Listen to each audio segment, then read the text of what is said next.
the last few days, that budget conversation has been happening without the president because he's off in Israel, which is a fascinating trip. Seeing one of his least favorite foreign leaders, probably Benjamin Netanyahu, who now is cozy.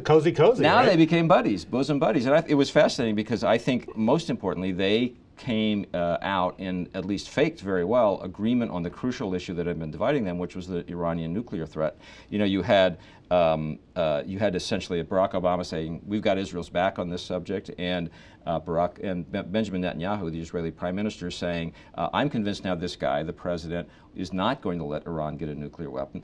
They said they agree on the timetable of the threat, how long it's going to take Iran to get a weapon. And I think most importantly from the Israeli point of view, Barack Obama stood up and said, you know, if you guys feel like you have to go do something militarily to deal with this, I'll understand that. He didn't say I'm going to help you, but he didn't say I'm going to try to stop you either. That's all way different from a year ago. Well, especially because a year ago, it's so striking to watch this all play out because depending on exactly how far back into last year you go, this issue was the heart of the presidential campaign. Mitt Romney took that very prominent trip where he went there, he went with, met with Netanyahu, and the phrase you heard all the time was that Obama has thrown Israel under the bus. And Netanyahu and company, nobody really said, no, he hasn't. I mean, there were a few people in the Israeli government that said that. Very, very awkward situation. Then he goes there and the embrace from Netanyahu, elections have consequences. Because that both Obama and Netanyahu had the same political agenda. We have to show for domestic reasons that we're getting along with the other guy. Yeah, well, there's that, but there's also the factor that Neil just cited here, which is that Mitt Romney actually lost, and now Benjamin Netanyahu won, and he's got to live with Barack Obama. Right. And so,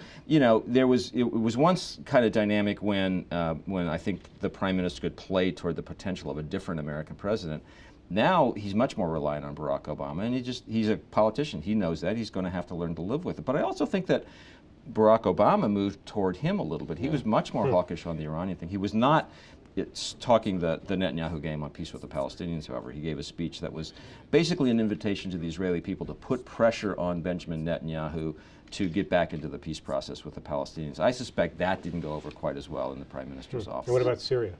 Well, Syria is an interesting case because they're both equally worried about Syria and equally confused about what to do. And in a case of extremely bad timing, the Syrians may have, underscore may have because nobody's sure, may have used chemical weapons against their own people, even while Barack Obama was arriving in Israel to talk about the Syrian threat. It seems like President Obama and domestic policy has been a very traditional kind of democratic approach, but on foreign policy it's so much harder to capture exactly what his whole strategy has been. You know, with the wars, he's been aggressive, really aggressive in some areas and tried to bring the troops home. And then with Israel, he's got this really kind of complex relationship too. I think maybe it'll be interesting to see if his second term turns into, you know, a lot more foreign policy than we were expecting.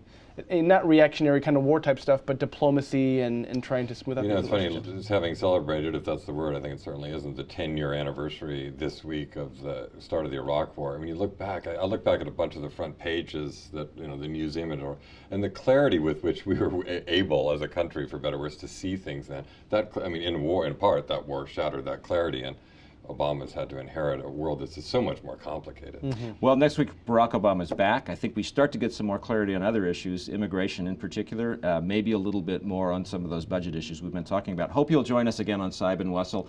Meantime, you can join the conversation on Twitter at #WSJLive. I'm Jerry Seib.